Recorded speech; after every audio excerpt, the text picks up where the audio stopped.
नमस्ते, प्रणाम दोस्तों। हमारे चैनल पे आप सभी लोगों का स्वागत है। आप सब लोगों के लिए एक प्यारा सा हनुमान जी का भजन गीत लेके आ रहे हैं। आप लोग को जैसा लगे कमेंट के माध्यम से ज़रूर बताइएगा दोस्तों, और प्यारा प्यारा सा कमेंट करने को ना भूलिएगा दोस्तों। अपने कमेंट के माध्यम से ज़रूर बताइएगा कि हमारा हनुमान जी का भजन गीत आप लोग को कैसा लगा।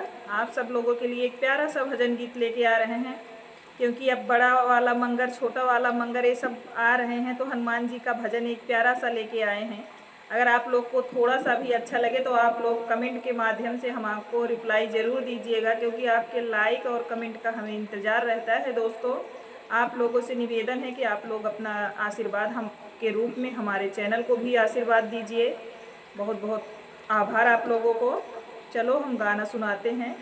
आप लोग को जैसा लगे ज़रूर बताइएगा। अच्छा लगे तो लाइक कमेंट सब्सक्राइब कीजिएगा।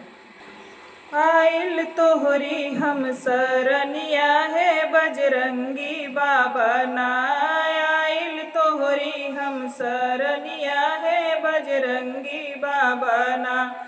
मंगलवार और शनिवार के सजल बिजत हुआ नगरिया हो, सजल बिजत हुआ नगरिया। मंगल और शनिवार को सजल बिजत हुआ नगरिया हो, सजल बिजत हुआ नगरिया। लड्डू और सिंदूरवा चढ़े बाबा जी के दुअरिया, भक्तन का जय जय करिया है बजरंगी बाबा ना, भक्तन का जय जय करिया है बजरंगी बाबा ना। आइल तोहरी हम सरनिया है बजरंगी बाबा ना, आइल तोहरी हम सरनिया है बजरंगी बाबा ना। थाल सजा के आरती बाबा बिजत हुआ नगरिया आए हो, बिजत हुआ नगरिया आए। थाल सजा के आरती बाबा बिजत हुआ नगरिया आए हो, बिजत हुआ नगरिया आए। संगवा हमरे सकल मंडली जयकारा हनुमत लगाए, आयल तोहरे हम नागरिया है बजरंगी बाबा ना, आयल तोहरी हम नागरिया है बजरंगी बाबा ना।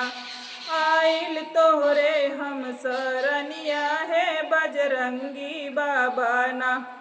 तुलसी के बामाला समर्पित कलयुग के बजरंगी हो, कलयुग के बजरंगी। तुलसी के बामाला समर्पित कलयुग के बजरंगी हो, कलयुग के बजरंगी। लिख ले सोनी बजनिया बजरंग धाम में तोहरे गाई, पूरा कराया मनवा है बजरंगी बाबा ना हो, पूरा कराया मनवा है बजरंगी बाबा ना।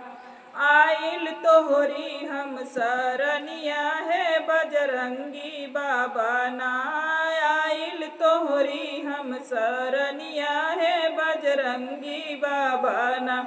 दोस्तों, जो त्रुटि हो हमारे गाने में आप लोग कमेंट के माध्यम से ज़रूर बताइएगा, हम अपने गाने में सुधार करेंगे। अपने आशीर्वाद के रूप में लाइक कमेंट ज़रूर कीजिएगा दोस्तों। बहुत बहुत धन्यवाद। हमारे सभी यूट्यूब फैमिली, फेसबुक फैमिली, सबको धन्यवाद।